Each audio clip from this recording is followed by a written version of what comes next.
نہیں تو میں بتاتا آپ کو. ڈاکٹر اقبال کا ایک شعر ہے, وہ کیا کہتے ہیں؟ وہ کہتے ہیں کہ آداب شہنشاہی ہو یا ہو تخت جمہوری. اسی طرح کچھ شعر ہے, اگر کچھ ہو تو بتائیے, میں تھوڑا گڑبڑ ہو رہا ہے اس میں. کہ ہو آداب شہنشاہی یا ہو تخت جمہوری, جدا ہو دین سیاست سے تو رہ جاتی ہے چنگیزی. یعنی جب تک سیاست دین کے ساتھ وابستہ رہتی ہے تو پھر وہ سیاست پاک دامن رہتی ہے, مگر جب سیاست دین سے ہٹ جاتی ہے تو پھر چنگیزی رہ جاتی ہے. کیا مطلب؟ یعنی جس طرح چنگیز خان نے, تاتاریوں نے کائنات پر ظلم کیا, لوگوں پر ظلم کیا, اسی طرح پھر یہ نیتا ظلم کرتے. اور آج کی سیاست یہی ہے حضرت, یہی سیاست ہے. اب آپ 80% وکاس پردھان جی کے یہاں جا جا کر کے کھا جا رہے ہیں. اب بعد میں کہہ رہے ہیں کہ پردھان جی نالی نہیں بنوا رہے ہیں, کہ روڈ نہیں بنوا رہے ہیں. کہاں سے بنوائیں گے؟ آپ نے 80% وکاس تو پہلے ہی ہضم کر لیا. اب جو 20% بچا ہے وہ بھی نہیں کرائیں گے. کیوں؟ اس لیے کہ اگلے الیکشن کے لیے انہیں پیسے بچا کے رکھنا ہے. بتائیے. اور اگر کوئی پردھان, ایک پردھان کی تنخواہ کتنی ہوتی ہے؟ 5,000 6,000. 5,000 6,000. اب وہ اتنا عالی شان مکان بنا رہا ہے, کہاں سے بنا رہا ہے بھائی؟ اس نے اس وکاس پہ پیسے لگائے تھے نا, تو پہلے تو وہ اپنے گھر کا وکاس کرے. آپ کو کیوں دیکھے گا بھائی؟ اسی لیے. مگر آپ بھی کم نہیں ہیں, آپ بھی بہت بڑے والے ہیں. اس پردھان کے یہاں جو اٹھائے اس کے یہاں جائیں گے اور کیا کہیں گے؟ ارے پردھان جی آپ ہی جیتیں گے. وہ بھی فرائی لے کے تیار بیٹھا, لیجئے صاحب. ادھر پیٹ بھرا, دوسرے کے یہاں پہنچ گئے, پردھان جی آپ ہی جیتیں گے. بہت توجہ سے سنیے گا. اللہ کے رسول صلی اللہ علیہ وسلم فرماتے ہیں کہ ایسے انسان کی مثال, بہت خطرناک مثال دی ہے اللہ کے رسول نے. ایسے دو منہ والا. دو منہ والا کا مطلب ادھر گئے تو ادھر کی کہہ دی, اور ادھر گئے تو ادھر کی کہہ دی. یہ عدل نہیں ہے, عدل کے خلاف ہے. بات عدل کی چل رہی ہے. اللہ کے رسول صلی اللہ علیہ وسلم فرماتے ہیں ایسے دو منہ والے انسان کی مثال اس بکری کی طرح ہے جو اس بکری کی طرح ہے جو بکروں کے دو ریوڑوں کے بیچ چل رہی ہے. دو بکروں کے ریوڑوں کے بیچ چل رہی ہے. کبھی اپنی ضرورت پوری کرنے کے لیے ادھر چلی جاتی ہے اور کبھی ادھر چلی جاتی ہے. بتائیے آپ, یہ حیثیت ہے کہ آپ کی کہاں ہیں آپ؟ آپ کو اگر ووٹ ڈالنا ہے تو آپ ایمانداری اور دیانتداری سے ووٹ ڈالیے. توجہ دیجئے کہ کون آپ کے حق میں بہتر ہو سکتا ہے. اگر یہ نظام قائم ہو جائے جو نظام عدل ہے نا, تو پھر ہر طرف آپ کو وکاس نظر آئے گا, آپ کی گاؤں میں خوشحالی نظر آئے گی. مگر نہیں, اگر آپ کو پردھانی کے الیکشن میں کھڑے ہونے والا چائے نہیں پلائے تو کبھی آپ ووٹ ہی نہیں ڈالنے جائیں گے. حالانکہ وہ چائے نہیں پلا رہا آپ کو, رشوت دے رہا ہے. اس کا چائے پلانا بطور رشوت ہے, مگر آپ سمجھ ہی نہیں رہے. تو کیا فرمایا اللہ نے؟ اللہ فرماتا ہے وَإِذَا حَكَمْتُمْ بَيْنَ النَّاسِ أَن تَحْكُمُوا بِالْعَدْلِ. اور جب تم لوگوں کے درمیان, یہ صرف میں نے پردھان کی مثال دی ہے, اوپر تک جاؤ گے تو معاملہ اور کالا ملے گا. وَإِذَا حَكَمْتُمْ بَيْنَ النَّاسِ أَن تَحْكُمُوا بِالْعَدْلِ. اور جب تم لوگوں کے درمیان فیصلہ کرو تو عدل و انصاف کے ساتھ فیصلہ کرو. نعرہ تکبیر, نعرہ رسالت, مسلک اعلیٰ حضرت, مسلک اعلیٰ حضرت حضرت علامہ مولانا منور حسین صاحب قبلہ, حضرت علامہ مولانا رفیق القادری صاحب قبلہ. نعرہ تکبیر, نعرہ رسالت, مسلک اعلیٰ حضرت. ارے علماء والے بیٹھے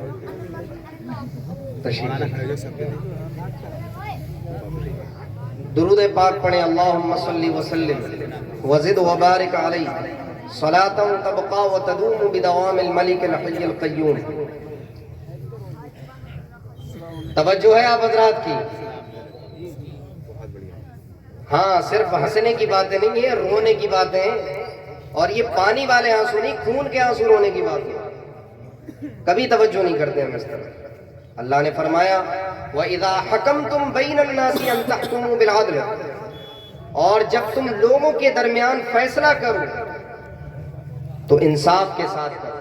اور اللہ فرماتا ہے اِنَّ اللَّهَ نِعِمَّ مَا يَعِظُكُمْ بِهِ، یقیناً پروردگار عالم جس چیز کی تمہیں نصیحت فرما رہا ہے وہ کتنی عمدہ چیز ہے، یعنی عدل بہت ہی عمدہ چیز ہے، انصاف بہت ہی عمدہ چیز ہے۔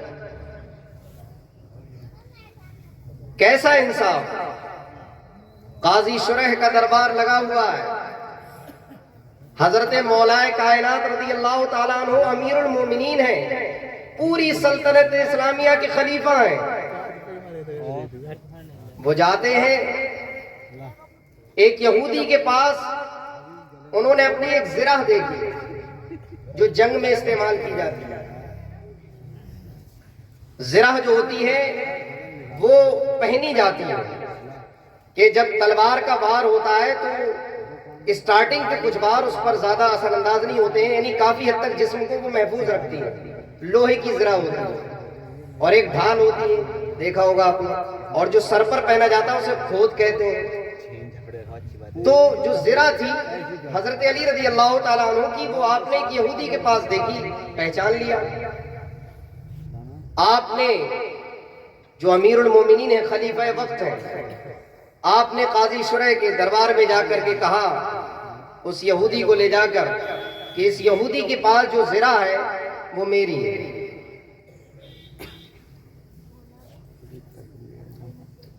یہودی سے مطلب اس کی علامتیں بھی بتائیں کہ اس کے اندر یہ علامتیں ہیں، لہذا پتہ لگتا ہے کہ یہ میری ہے۔ قاضی شرح یہودی کی طرف متوجہ ہوتے ہیں اور اس سے کہتے ہیں کہ کیا یہ زرہ تمہاری ہے کہ ان کی ہے؟ تو یہودی بولا یہ زرہ میرے قبضے میں، لہذا یہ میری ہے۔ اب یہاں پر اسلامی قانون سنیے، حضرت مولا کائنات رضی اللہ تعالیٰ عنہ نے دعویٰ کیا کہ یہ زرہ میری ہے، تو حضرت علی ہو جاتے ہیں مدعی، دعویٰ کرنے والے، اور یہودی جس کے خلاف آپ نے دعویٰ کیا ہے وہ ہے مدعا علیہ، یعنی جس کے خلاف دعویٰ کیا گیا ہے۔ اب مدعی کے لیے ضروری ہوتا ہے کہ پہلے وہ دعویٰ کرے، دعویٰ کر دیا حضرت علی نے۔ اب اگر مدعا علیہ ان کا دعویٰ مان لے کہ ہاں جو مدعی نے دعویٰ کیا ہے وہ صحیح ہے، تو اب مدعی کو کسی گواہ کے پیش کرنے کی ضرورت نہیں پڑتی ہے، ٹھیک ہے۔ لیکن اگر مدعا علیہ یعنی جس کے خلاف دعویٰ کیا گیا اگر وہ انکار کر دے، یہ کہے کہ اس نے جو میرے خلاف دعویٰ کیا ہے وہ صحیح نہیں ہے، تب ایسی صورت میں مدعی کو اپنے دعوے پر گواہ پیش کرنے کی ضرورت ہوتی ہے۔ تو جب حضرت علی نے دعویٰ یہ کیا کہ یہ زرہ میری ہے، تو یہودی نے اس دعوے کو قبول نہیں کیا، کہا نہیں یہ زرہ میری ہے کیونکہ میرے قبضے میں ہے۔ تب قاضی شرح وقت کے خلیفہ سے یہ کہتے ہیں کہ یہ بات چونکہ معاملات سے ہے، لہذا اے علی، اے امیر المومنین، چونکہ آپ کے مدعا علیہ نے آپ کے دعوے کو قبول نہیں کیا ہے، یہودی نے آپ کے دعوے کو نہیں مانا ہے، لہذا اب آپ پر ضروری ہے کہ آپ دو گواہ پیش کریں۔ کیا آپ کے پاس دو گواہ ہیں؟ تو حضرت علی رضی اللہ تعالیٰ عنہ یہ انصاف دیکھیے، حضرت علی رضی اللہ تعالیٰ عنہ فرماتے ہیں کہ ہاں میرے پاس دو گواہ ہیں، ان میں سے ایک میرا غلام ہے جن کا نام قمبر یا کمبر ہے، اور دوسرے میرے گواہ ہیں میرے بیٹے امام حضرت حسن، یہ دو ہیں۔ کون؟ ایک غلام اور ایک بیٹے۔ قاضی شرح بولے آپ کے جو بیٹے ہیں ان کی گواہی آپ کے حق میں قبول نہیں ہوگی۔ کیوں؟ اس لیے کہ سیدھا سیدھا شرعی مسئلہ ہے کہ باپ کی گواہی بیٹے کے حق میں اور بیٹے کی گواہی باپ کے حق میں قبول نہیں ہوتی۔ ہاں اگر خلاف گواہی دے تو قبول ہو جائے گی، یہی نا مفتی صاحب، حق میں اگر گواہی دے، مثلا باپ نے کہا کہ یہ مائک میرا ہے تو بیٹا گواہی دے کہ ہاں ابا صحیح کہہ رہے ہیں تو گواہی قبول نہیں ہوگی، لیکن اگر بیٹا یہ کہے ابا غلط کہہ رہے ہیں تو قبول ہو جائے گی۔ بات سمجھے کہ نہیں سمجھے؟ تو جب حضرت علی نے اپنی حمایت میں اپنے بیٹے کو پیش کیا تو قاضی شرح نے کہا آپ کے دو گواہ ہیں مگر ایک گواہ ایسا ہے جس کی گواہی قبول نہیں ہے، لہذا گواہی کا جو نصاب ہے یعنی دو گواہ ہونا وہ پورا نہیں ہوا، لہذا شریعت اسلامیہ کے اعتبار سے یہ فیصلہ آپ کے حق میں نہیں جائے گا، بلکہ یہ فیصلہ یہودی کے حق میں جاتا ہے۔ لہذا میں فیصلہ کرتا ہوں کہ یہ زرہ جو ہے یہودی کے پاس ہے اور اسی کی رہے گی۔ جب یہودی نے یہ دیکھا، کیونکہ یہودی نے سچ میں وہ زرہ جو لی تھی وہ حضرت علی رضی اللہ عنہ کی زرہ تھی، اور اسے معلوم تھا کہ یہ حضرت علی رضی اللہ عنہ کی زرہ ہے، تو وہ حیرت میں پڑ گیا۔ اس نے کہا کہ آج مجھے معلوم ہوا کہ انصاف اسلام کے اندر کیسا عدل اور انصاف کا نظام قائم ہے۔ یقیناً یہ زرہ میری نہیں ہے بلکہ مولا کائنات رضی اللہ عنہ کی ہے، اور آج میں اس انصاف کو دیکھ کر آپ لوگوں کو گواہ بنا کر میں اسلام کے کلمے کو پڑھ کر کے اسلام کے دامن میں جو ہے پناہ لیتا ہوں۔ اور اس کے بعد اس یہودی نے اسلام کے اس عدل و انصاف کو دیکھ کر کے حضرت مولا کائنات کے روبرو اشہد ان لا الہ الا اللہ واشہد ان محمد عبدہ ورسولہ پڑھ کر کے اسلام کے دامن کو تھام لیا۔ یہ ہے وہ عدل۔ تو اللہ رب العزت نے فرمایا وَإِذَا حَكَمْتُمْ بَيْنَ النَّاسِ أَن تَحْكُمُوا بِالْعَدْلِ، اور جب تم لوگوں کے درمیان فیصلہ کرو تو انصاف کے ساتھ فیصلہ کرو۔ تو اللہ نے پہلی چیز کا حکم دیا۔ اللہ فرماتا ہے ان اللہ یأمرکم بالعدل، بے شک اللہ تمہیں عدل کا حکم دیتا ہے۔ یہ عدل ہر اعتبار سے ہونا چاہیے، انسان کے عقیدے میں بھی عدل ہو، انسان کے شرعی معاملات میں بھی عدل ہو، اور انسان کے ذاتی معاملات میں بھی عدل ہو۔ مثلا عقیدے کا عدل یہ ہے کہ افراط و تفرید سے اس کا عقیدہ پاک ہو، یعنی ایسا بھی نہ ہو کہ وہ سیدھے خدا کو ہی نہ مانے، اور ایسا بھی نہ ہو کہ خدا کو تو مانے مگر اس کے ساتھ کسی کو شریک ٹھہرائے، تو وہ نہ ادھر میں ہوگا نہ ادھر میں، بلکہ اس کو چاہیے کہ وہ خدا کو مانے اور اس کے ساتھ کسی کو شریک نہ ٹھہرائے۔ اور شرک تو ایسا گناہ ہے کہ اللہ تبارک و تعالی نے فرمایا ان اللہ لا یغفر ان یشرک بہ ویغفر ما دون ذلک لمن یشاء، یقیناً پروردگار عالم اس بات کو کبھی نہیں بخشے گا کہ اس کے ساتھ کسی کو شریک کیا جائے، اور اس کے سوا جس گناہ کو چاہے گا اپنی مرضی سے بخش دے گا۔ تو فرمایا پہلی چیز یہ ہے کہ اللہ عدل کا حکم دیتا ہے، اور دوسری چیز والاحسان، اور اللہ تبارک و تعالیٰ تمہیں احسان کا حکم دیتا ہے۔ یہ احسان کیا ہے؟ آئیے اللہ کے رسول صلی اللہ علیہ وسلم سے ایک مطلب اس کا پوچھتے ہیں۔ حدیث جبریل میں موجود ہے، اللہ کے رسول صلی اللہ علیہ وسلم سے جب انہوں نے پوچھا یا رسول اللہ مل احسان، احسان کیا ہے؟ تو اللہ کے رسول صلی اللہ علیہ وسلم فرماتے ہیں الاحسان ان تعبد اللہ کأنک تراہ فَإِن لَمْ تَكُنْ تَرَاهُ فَإِنَّهُ يَرَاكَ، احسان یہ ہے کہ تو اللہ کی اس طرح سے عبادت کرے کہ گویا تو اسے دیکھ رہا ہے، گویا تو اسے دیکھ رہا ہے، اور اگر یہ ممکن نہ ہو سکے تو اس بات کا یقین رکھ کہ اللہ تبارک و تعالی تجھے دیکھ رہا ہے، اس کی ذات سے تیری ذات پوشیدہ نہیں ہے، اس کی نگاہوں سے کچھ پوشیدہ نہیں ہے، وہ باریک سے باریک چیز کو دیکھتا ہے۔ اللہ فرماتا ہے یعلم خائنۃ الاعین وما تخفی الصدور، اللہ تبارک و تعالی کی ذات وہ ہے کہ جو ابروؤں کے آنکھوں کے اشاروں کو بھی جانتی ہے، اور جو انسانوں کے سینے چھپاتے ہیں انہیں بھی جانتی ہے۔ اسی لیے تو حضرت حکیم لقمان نے جب اپنے بیٹے کو نصیحت کی تو کیا فرمایا سورہ لقمان میں؟ یا بنی انہا ان تکو مثقال حبۃ من خردل فتکن فی صخرہ او فی سماوات او فی الارض یأتی بها اللہ۔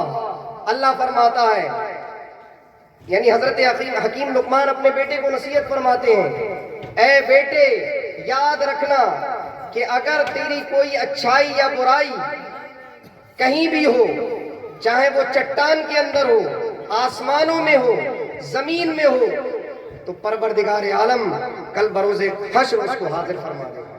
کیوں؟ ان اللہ لطیف خبیر، اس لیے کہ پروردگار عالم باریک سے باریک چیز کو دیکھنے والا اور خبر رکھنے والا۔ تو فرمایا دوسری چیز یہ ہے کہ انسان احسان کرے. تیسری چیز وَإِيتَاءِ ذِي الْقُرْبَى، اور اللہ تبارک و تعالی تمہیں قرابت داروں کو کچھ نہ کچھ عطا کرنے کا اور ان سے صلہ رحمی کرنے کا حکم دیتا ہے. اللہ تبارک و تعالی نے سورہ نساء میں فرمایا وَاتَّقُوا اللَّهَ الَّذِي تَسَاءَلُونَ بِهِ وَالْأَرْحَامَ، تم اس اللہ سے ڈرو کہ جس کے نام پر ایک دوسرے سے مانگتے ہو، اور رشتوں کو توڑنے سے ڈرو، بلکہ اگر رشتے ٹوٹے تو انہیں جوڑ لیا کرو. اللہ کے رسول نے فرمایا سل من قطعک واعف عمن ظلمک، کہ اگر تجھ سے کوئی رشتہ توڑے تو تو اس سے رشتہ جوڑ لیا کر، اور اگر تجھ پر کوئی ظلم کرے تو اس کو معاف کر دیا کر. کیوں؟ اس لیے کہ اللہ فرماتا ہے والکاظمین الغیظ والعافین عن الناس واللہ یحب المحسنین، غصے کو پی جانے والے، لوگوں کو معاف کر دینے والے، یہ ایسے لوگ ہیں کہ پروردگار عالم ایسے احسان کرنے والوں کو پسند فرماتا ہے. تو فرمایا تین چیزوں کا اللہ رب العزت نے حکم دیا کہ بے شک اللہ تمہیں عدل کا حکم دیتا ہے، احسان کا حکم دیتا ہے، اور ساتھ ہی ساتھ قرابت داروں کو کے ساتھ صلہ رحمی، ان کے ساتھ اچھے سے پیش آنے کا حکم دیتا ہے. تین چیزوں سے منع فرمایا وَيَنْهَا عَنِ الْفَحْشَاءِ وَالْمُنْكَرِ وَالْبَغْيِ، اور پروردگار عالم تمہیں تین چیزوں سے منع کرتا ہے. کون کون سی چیز؟ بے حیائی سے منع کرتا ہے. اللہ رب العزت نے فرمایا وَلَا تَقْرَبُوا الزِّنَا إِنَّهُ كَانَ فَاحِشًا، اے لوگوں زنا کے قریب بھی مت جانا، یقیناً وہ بے حیائی ہے. تو اللہ نے یہاں بے حیائی سے منع فرمایا. والمنکر، اور اللہ تبارک و تعالی ہر ناپسندیدہ بات سے تمہیں منع کرتا ہے. والبغی، اور ظلم سے منع کرتا ہے. اور ان جو ظلم والی چیزیں ہیں ان میں سب سے بڑی چیز اگر کوئی ہے تو وہ شرک ہے، کیونکہ اللہ نے قرآن میں فرمایا ان الشرک لظلم عظیم، یقیناً شرک عظیم ظلم ہے. تو ہمیں چاہیے کہ ہم غور کریں کہ پروردگار عالم نے ہمیں بے حیائی، ہر بری بات، ہر برے قول و فعل سے اور ہر قسم کے ظلم سے منع فرمایا. ظلم کیا ہے؟ ظلم یہ ہے کہ جس چیز کو جہاں رکھنا چاہیے وہاں نہ رکھا جائے. وضع الشیء فی غیر محلہ ظلم، کہ چیز کو اس کی جگہ میں نہ رکھنا یہ ظلم ہوتا ہے.